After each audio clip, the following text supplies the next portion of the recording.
The halls of SUNY Downstate Hospital are no stranger to the fragility of life. But on a Sunday morning, the air grew colder, the silence heavier. A 3-year-old boy, King Royal Foster, lay still.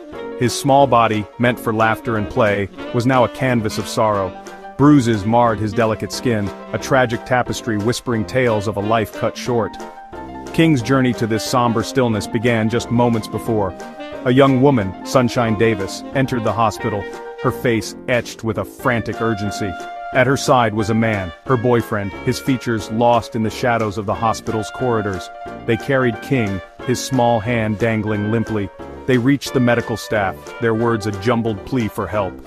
Then as quickly as they appeared, they vanished. The couple melted back into the city, leaving behind a chilling question. Why? The hospital staff, accustomed to emergencies, fought valiantly for King, but it was too late. He was gone. The silence in the room was deafening, broken only by the murmur of disbelief. The bruises on King's small frame spoke volumes, each mark a silent scream for justice.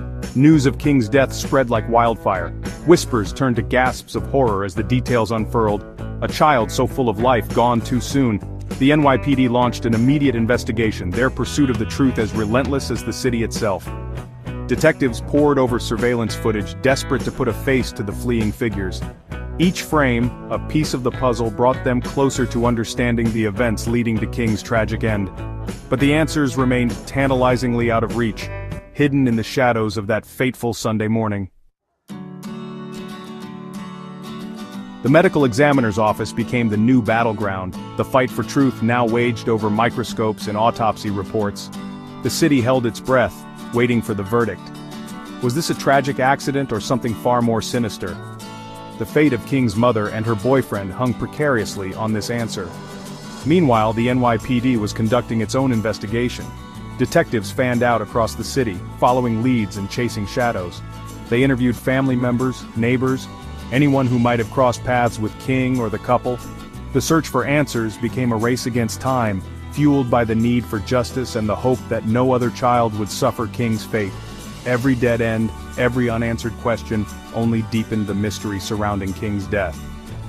The weight of the unknown pressed down on the city, a palpable reminder that even in the heart of a bustling metropolis, darkness could lurk.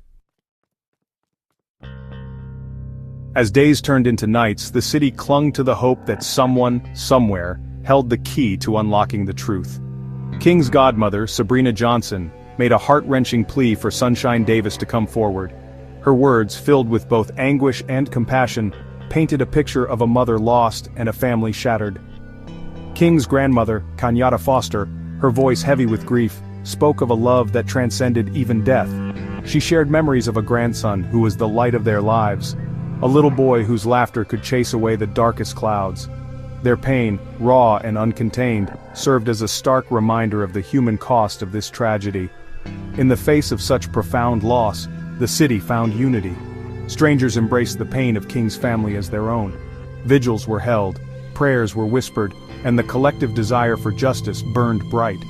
The city that never sleeps had closed ranks, standing united in its grief and its determination to find answers for King.